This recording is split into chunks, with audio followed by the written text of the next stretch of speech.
Une jeune fille qui devait bientôt obtenir son diplôme de fin d'études secondaires et qui faisait une croisière est décédée. Le FBI enquête désormais. Ses proches photonnais se rappellent d'une fille joyeuse, élève brillante et pom-pom girl de l'équipe universitaire. Ce que nous apprenons des autorités, alors que ce qui lui est arrivé et avec qui elle se trouvait reste un mystère. Nous suivons l'affaire avec Law & Crime. Je suis Chris Stewart. Très bien, nous travaillons pour en savoir plus sur cette histoire. Nous essayons de comprendre exactement ce qui est arrivé à une jeune fille de 18 ans qui est décédée à bord d'un navire de croisière Carnival. Voici Anna Kepner, 18 ans au centre de cette histoire. Sa famille a confirmé l'évacuation de son corps. Le navire de croisière appelé Horizon lorsqu'il est revenu au port de Miami le samedi 8 novembre. D'après WSVN, c'était la date à laquelle le navire devait revenir au port après un voyage dans les Caraïbes. J'ai contacté Carnival Cruise Lines qui a confirmé que le FBI enquête sur l'affaire. Avant d'entrer dans les détails de ce que nous savons sur ce qui a pu se passer à bord de ce navire, voici ce que nous savons sur la jeune fille qui a perdu la vie. Anna Kepner vient de Titusville, une communauté sur la côte atlantique de Floride. On l'appelle la côte de l'espace car elle est près du centre spatial Kennedy. Kepner est allée au lycée dans un établissement appelé Temple Christian School et cette école lui a rendu hommage sur les réseaux sociaux. Cet hommage disait, je cite, « Tu es une jeune femme brillante et au grand cœur dont la présence apportait chaleur et énergie dans la classe. Ta curiosité, ta douceur et l'attention que tu portais aux autres ont marqué durablement moi et tous ceux qui t'ont connu. Tu vas me manquer quand tu passais la tête dans mon bureau pour dire bonjour. » Et que cela se transformait en une conversation amusante de 15 minutes. Te perdre est déchirant. Je reste reconnaissant pour le temps passé avec toi et que tu sois devenu membre de notre famille ATCS. Ton absence sera ressentie chaque jour, mais ton impact et tes souvenirs vivront toujours dans nos cœurs. Texte rédigé par un enseignant de l'école Nao. Nous avons aussi trouvé ces photos de sa voiture sur sa place réservée aux terminals à l'école, qui restera la sienne toute l'année. Sa famille l'a décrite à American Broadcasting Company News comme une élève heureuse, pétillante, avec d'excellentes notes et un avenir prometteur devant elle. Sa famille a déclaré qu'Anna venait tout juste de passer un test pour rejoindre l'armée après le lycée. Sa famille a dit qu'elle avait commencé la gymnastique très jeune, puis était devenue pom-pom girl à l'université. Sa vie était donc bien remplie. Selon American Broadcasting Company News, Anna aimait l'eau, possédant un permis de navigation et une certification de plongée. Elle aimait apparemment passer du temps avec ses amis, faire du shopping et se maquiller. Son dernier TikTok, une photo du 30 octobre, montre qu'il n'en était pas à son premier voyage sur un navire Carnival. Elle a publié en mai sur TikTok une vidéo de croisière, légendée « Je veux y retourner ». Maintenant, parlons de l'état actuel de cette enquête et des endroits où nous savons qu'Anna s'est trouvée. Pendant les plusieurs jours précédant sa mort, Anna est partie en croisière à bord du Carnival Horizon. C'est un immense paquebot de croisière semblable à une ville flottante. Celui-ci peut transporter environ 4000 passagers. Le navire a quitté Miami et va souvent vers la Jamaïque, les îles Caïmans ou Cozumel au Mexique. Et nous avons trouvé en ligne qu'ils font la publicité de croisière de 6 jours au départ de Miami. On ignore combien de temps elle est restée sur ce navire de croisière, en service depuis 2018. Selon le plan publié par Carnival sur son site web, le navire a 15 ponts. On voit facilement l'immensité de ce navire de croisière. Il n'est pas clair à ce stade où Anna se trouvait lorsqu'elle est décédée. Il n'est également pas clair dans quel type de cabine elle séjournait. Et un autre grand mystère à ce sujet, c'est que l'on ne nous a pas encore dit si elle voyageait avec quelqu'un ou qui pourrait être cette personne sur cette croisière. Nous savons maintenant que son corps a été débarqué de l'horizon lorsqu'il est revenu au port de Miami. Il y a une vidéo qui a été publiée par WSSVN montrant cela en ligne. Mais nous n'avons pas encore de détails sur la façon dont elle pourrait être morte. Elle avait été retrouvée morte sur le navire. J'ai contacté Carnival Cruise Lines pour une déclaration. Voici leur réponse. C'est à ce stade tout ce qu'ils disent. Citation : « Le décès d'une passagère voyageant à bord du Carnival Horizon, qui est revenue au port de Miami le samedi matin 8 novembre, fait l'objet d'une enquête du FBI. Comme il s'agit d'une affaire en cours relevant des forces de l'ordre, seul le Bureau des affaires publiques du FBI à Miami peut donner plus de détails. Notre priorité est de soutenir la famille de notre passagère. » À ce jour, le FBI n'a pas encore publié de communiqué concernant cette enquête, du moins au moment de cet enregistrement. Ils n'ont pas précisé s'ils pensent qu'il y a eu acte criminel dans la mort d'Anna. Rejoignez-nous pour discuter de cette affaire et de la situation actuelle. En tant qu'avocat spécialisé dans les croisières, Michel Winkelmann, merci d'être avec nous sur Law & Crime. On voit rarement des cas comme celui-ci sur les navires de croisière. Actuellement, les spéculations sont nombreuses. Le FBI n'a pas encore fait de déclaration, mais une enquête est en cours. Que pensez-vous de cela? On ignore si un acte criminel est en cause, bon, mais que vous inspire le fait que le FBI enquête? Pas grand-chose, Chris. Je veux dire, dans toute situation où il y a un crime, une personne tombée par-dessus bord ou un décès impliquant un citoyen américain, le FBI va être impliqué. Acte criminel ou non, l'implication du FBI n'est pas surprenante car ils sont compétents dans ce domaine. Donc oui, ça ne m'oriente pas vraiment. Même dans ce cas, on observe parfois des personnes tombées par-dessus bord. Je suppose que la façon dont, vous savez, même le bureau du shérif de Miami, non, vous voyez, je sais qu'il l'était. Cela a peut-être eu lieu dans les eaux internationales. Je veux dire, le FBI gère pratiquement cela, comme s'il était l'agence chargée de l'application de la loi pour ce genre d'événement. Que ce soit une situation accidentelle ou quelque chose comme un acte criminel, C'est certain à 100%. Donc oui, chaque fois qu'un citoyen ou un résident américain a un problème majeur lors d'une croisière, le FBI est impliqué, mais il y aura aussi les forces de l'ordre local et les forces de l'ordre de l'État. Donc il y a beaucoup d'entités en jeu. Donc ce qui se passe maintenant, c'est que le FBI a certainement mené l'enquête. Je suppose qu'ils ont principalement terminé leur enquête. Je suis sûr, Chris, qu'il existe beaucoup d'informations sur ce qui s'est passé, connues de la famille, de la compagnie de croisière et du FBI. Ce n'est tout simplement pas encore public. Donc à ce stade, on en est vraiment à spéculer, voire à deviner ce qui s'est passé. Mais après avoir fait cela pendant plus de 20 ans et avec mon cabinet d'avocat qui le fait depuis plus de 50 ans, malheureusement, ce n'est pas quelque chose de trop surprenant. Est-ce rare? Oui. Est-ce que ça arrive? Oui. Ai-je des convictions sur les raisons? Oui. oui. Quand on regarde un paquebot de croisière comme l'Horizon ou ceux de Carnival, ce sont littéralement des villes flottantes. Je veux dire, celui-ci avait, je crois, 15 ponts et pouvait transporter environ 4000 passagers.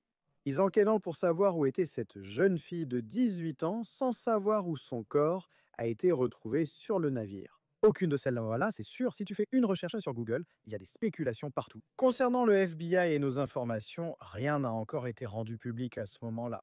Comment une agence avec les ressources de ce navire, et sûrement de nombreuses caméras, peut-elle s'y prendre pour comprendre ce qui s'est passé? Eh bien, je veux dire, il y a quelque chose d'intéressant à ce sujet parce que le navire de croisière a évidemment été le premier à être au courant de cela. La principale autorité chargée de la loi, ce qui est rare car ils ne sont pas indépendants. Le personnel de sécurité du navire de croisière, ils travaillent pour la compagnie, ils sont là pour protéger la compagnie. Je ne dis pas qu'il y a eu faute, seulement qu'il n'existe pas de force de l'ordre indépendante sur les navires de croisière. Et quand Anna était morte et qu'ils ont trouvé le corps, ils auraient tout de suite fait leur propre enquête. Ils seraient revenus en arrière et auraient retracé ses pas en regardant toutes les différentes caméras de sécurité du navire. Et ils auraient vraiment rassemblé un dossier complet. Ainsi, lorsqu'ils seraient arrivés au port et que le FBI serait monté à bord du navire, ils auraient dit, voilà ce qui s'est passé, voilà où cela s'est produit, voilà ce que nous avons. Le FBI traiterait cela avec prudence et enquêterait lui-même. En réalité, la compagnie de croisière peut présenter les choses comme elle veut. Encore une fois, je ne dis pas ça pour accuser ou blâmer qui que ce soit, ni faire des allégations. Je dis juste que Carnival, c'est leur navire. Vous ne pouvez pas monter sur ce navire. Le FBI ne peut pas monter sur ce navire à moins qu'il ne les y autorise. Ils ont beaucoup de pouvoir sur le déroulement de l'enquête. On dirait bien aussi, tu sais. Et encore une fois, je vais continuer à le répéter, nous ne savons pas ce qui s'est passé et nous ne savons pas s'il s'agit d'un acte criminel ou non. C'est aussi intéressant de noter qu'il ne semble pas y avoir eu d'informations publiées pour l'instant sur, par exemple, avec qui elle était lors de ce voyage. À bord, mais quel type d'informations? Car, clairement, si vous achetez un billet pour une croisière de 6 jours sur un navire Carnival, le navire et la surveillance à bord, ils savent globalement où vous êtes. Quelle information pour un enquêteur qui cherche à comprendre, d'accord. Était-elle accompagnée la nuit de sa mort, accident ou pas? Ils auraient donc de nombreuses informations sur son entourage. Quel type d'informations dont nous ne serions peut-être pas au courant ou auxquelles on ne s'attendrait pas que ces compagnies de croisière possèdent? Sur un voyage de 6 jours? Les gens seraient surpris de la quantité de données que ces compagnies détiennent sur les passagers de croisière. En cas d'incident grave, la sécurité intervient aussitôt. Ils vont retracer les pas d'Anna et enquêter sur ce qui lui est arrivé, ainsi que sur ses compagnons de croisière. Ils vont examiner chaque achat qu'elle a fait, voir si elle a pu se procurer de l'alcool. Bien sûr, ils auraient fouillé sa cabine. Je serais étonné qu'elle ne parte pas avec sa famille. Âgée de 18 ans, elle pouvait voyager seule, mais je crois qu'elle est peut-être partie avec des amis. Écoute, Chris, l'important, c'est qu'on ignore ce qui s'est passé, donc on ne peut que spéculer. Par respect pour la famille, mais je préfère ne pas spéculer sur le cas d'Anna. Mais ce que je peux te dire, c'est basé sur mon expérience de plus de 20 ans dans ce domaine. Ce que je pense être les facteurs les plus probables qui pourraient entrer en jeu. Beaucoup de cas semblables sont des suicides. Il n'y a toujours aucune preuve du suicide d'Anna, mais souvent les décès sur des croisières sont des suicides. Une autre raison était que de nombreuses personnes âgées voyagent en croisière et peuvent avoir des urgences médicales sans lien avec cette affaire. Et puis, la dernière raison serait, et je pense que c'est presque inévitable quand on parle d'une affaire comme celle d'Anna, c'est la surconsommation et l'abus d'alcool. Quand cela entre en jeu, c'est là que les mauvaises choses arrivent. Les gens vont sur des bateaux de croisière, ils pensent qu'ils sont dans une sorte de bulle magique et isolée de sécurité. Comme tu l'as dit, Chris, une immense ville flottante, 15 ponts, des milliers de passagers et membres d'équipage. Et beaucoup de mauvaises choses se passent sur les bateaux de croisière et c'est simplement la réalité. Quand les gens laissent leur bon sens au port, c'est une mauvaise recette pour un désastre. Et globalement, toi, car j'y réfléchis vraiment. Nous avons vu des cas où, malheureusement, des enfants sont parfois tombés par-dessus bord dans certaines de ces situations. On dirait que ces histoires de décès arrivent souvent dans ce genre de situation. Peut-être qu'il s'agit d'une personne âgée qui décède à bord du navire à cause d'une maladie, quelle qu'elle soit. Je veux dire, à quel point c'est courant, et je ne dis pas que ça s'est produit ici, mais à quel point les actes criminels sont-ils fréquents sur ces navires? Parce que je pense aux gens, vous savez, on donne tellement d'informations pour être à bord du navire. On a l'impression que c'est le dernier endroit où quelqu'un commettrait un crime à bord d'un navire de croisière. Eh bien, écoutez, de manière générale, Chris, je pense que les croisières sont extrêmement sûres. C'est de superbes vacances en famille. Je pense que c'est quelque chose de formidable. Cela dit, je pense que le mot circule que les navires de croisière sont en réalité des endroits où de mauvaises personnes peuvent s'en tirer après avoir fait de mauvaises choses. Pourquoi? Sans force de l'ordre indépendante à bord, les criminels profitent des mauvaises situations. À mon avis, il y a plus de chances que ce genre de choses soit étouffé. Les viols et agressions sexuelles sont, comme je le répète, une épidémie cachée sur les navires de croisière. Quand quelqu'un signale cela sur un navire de croisière, d'après mon expérience et à mon avis, ces agents de sécurité des navires font tout leur possible pour essayer de convaincre la victime de ne pas le signaler. Pour moi, c'est un exemple de choses pas souvent étouffées sur les navires de croisière. Donc, les gens pensent, qu'ils sont en sécurité. En général, c'est le cas, mais beaucoup de mauvaises choses peuvent arriver et les gens ne devraient pas laisser leur bon sens au port.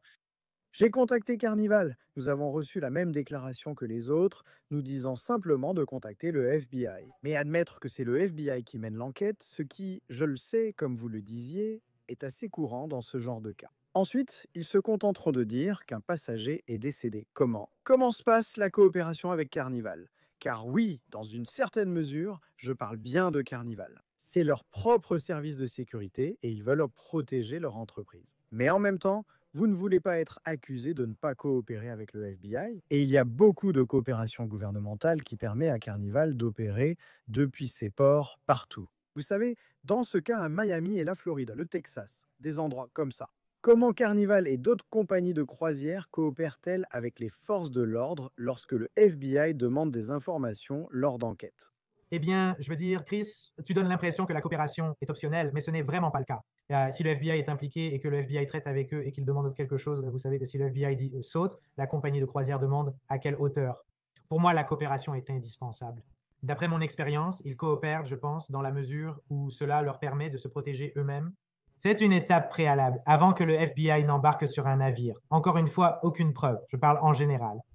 Oui, je trouve cela vraiment unique parce que si un crime se produit dans une maison à New York, la police de New York, s'ils enfoncent dans les portes, ils sont sur place instantanément. Ils sont une force de l'ordre indépendante, alors que le FBI ne peut pas monter librement sur un navire de croisière. Ils doivent attendre que le navire revienne au port, ils doivent attendre d'obtenir l'autorisation de la compagnie de croisière, ils doivent passer par l'autorité portuaire. Il existe une protection spécifique, une barrière autour des navires de croisière qui leur donne un réel avantage. Je fais face à cela tout le temps dans les affaires civiles, les affaires de négligence, où je n'ai pas accès pour aller inspecter les lieux sans me laisser entrer ni savoir que je viens, etc. Il y a clairement un déséquilibre important au niveau de l'information. Et quand il s'agit de... Enfin, tu sais, alors on va peut-être un peu trop vite là, mais quand il s'agit, par exemple, de procès civils, et je sais que tu travailles beaucoup là-dedans dans ton domaine, quand quelqu'un décède sur un navire de croisière, je veux dire, à quel point Carnival est-elle vulnérable en tant qu'entreprise à être poursuivie pour quelque chose qui s'est passé à bord du navire, qu'il s'agisse d'un acte criminel ou d'un accident ayant causé la mort de cette personne? Bonne question. Pour clarifier, je ne fais rien d'illégal et je ne pratique pas la défense pénale. Et seul, vous savez, un organisme d'État ou un organisme fédéral peuvent poursuivre des affaires. Tout ce que je fais concerne des affaires de négligence et civile. Enfin, tout ce que nous faisons en tant que cabinet, c'est, lorsque des personnes se blessent sur des navires de croisière, poursuivre les compagnies de croisière. Ces affaires sont rares, mais arrivent. Le principal sujet dans l'affaire d'Anna, c'est vraiment cela, à mon avis. Ce qui va inquiéter les gens, c'est quand, en cas de négligence civile, comme un excès de service d'alcool, par exemple, cela se produit.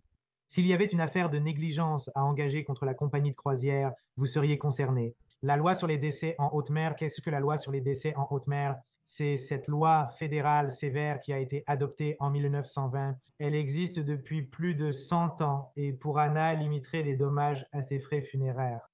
C'était une loi adoptée il y a très longtemps pour essayer de promouvoir le commerce maritime. Elle aurait dû être abrogée il y a de très nombreuses années. C'est malheureusement au Congrès de décider et la compagnie de croisière dépense beaucoup en lobbying pour empêcher toute modification de docile. En supposant que des faits sur la négligence des compagnies de croisière soient révélés, j'espère qu'il s'agira d'une affaire très médiatisée. Cela alerte le Congrès sur la nécessité qu'il n'y a aucune raison de protéger les compagnies de croisière. Je répète souvent qu'avec la loi Death in the High Seas Act, on leur offre une sortie de prison gratuite. C'est très intéressant. Je ne connaissais pas cela. Je pense que dans certains cas, si quelqu'un est trop servi dans un bar à terre, ces établissements peuvent être poursuivis en justice. Le simple fait que le bar soit sur un bateau, ça change complètement, même pour les frais funéraires. Ok, donc selon ton hypothèse, quelqu'un va au bar, commande 24 Long Island Iced Tea et devient incontrôlable. Il glisse, tombe dans une flaque, se cogne la tête, saigne et meurt. Si c'est en haute mer, c'est concerné. La loi sur les décès en haute mer limite souvent les dommages-intérêts aux seuls frais funéraires. Pour être clair, la loi précise qu'elle limite les dommages-intérêts aux bénéficiaires dépendants. Avec 2 jeunes enfants et une épouse, j'aurais malgré tout d'importants dommages-intérêts. Mais si une personne âgée décède sur un navire de croisière sans emploi ni bénéficiaire, ou si un enfant meurt, c'est là que l'on constate le caractère scandaleux et privatif de la loi sur les décès en haute mer. En y repensant, je crois que c'était notre dernière conversation. C'était lié à une affaire concernant une femme qui travaillait à bord d'un super yacht aux Bahamas, et le bateau était amarré aux Bahamas. Elle aurait été tuée par un membre de l'équipage de ce yacht. Si, encore une fois, hein, je ne dis pas qu'il y a eu acte criminel, mais si on prouve qu'elle est morte en eau internationale. Car je sais que, comme pour l'affaire des Bahamas, c'est le gouvernement bahaméen qui gère cela. Mais si elle se trouve à bord d'un navire de croisière Carnival et disons qu'ils reviennent de l'endroit où ils étaient, hein, je crois que c'était quelque part dans les Caraïbes et qu'elle est dans les eaux internationales. Est-ce que cela a un impact sur la façon dont une enquête pourrait se dérouler? Non, la seule différence serait qu'en théorie, peu importe où ils étaient, que ce soit les Bahamas ou les Caraïbes, l'autorité maritime bahaméenne pourrait aussi avoir juridiction selon le pavillon peut-être bahaméen du navire. Donc cela impliquerait simplement d'autres acteurs dans la nature de l'enquête.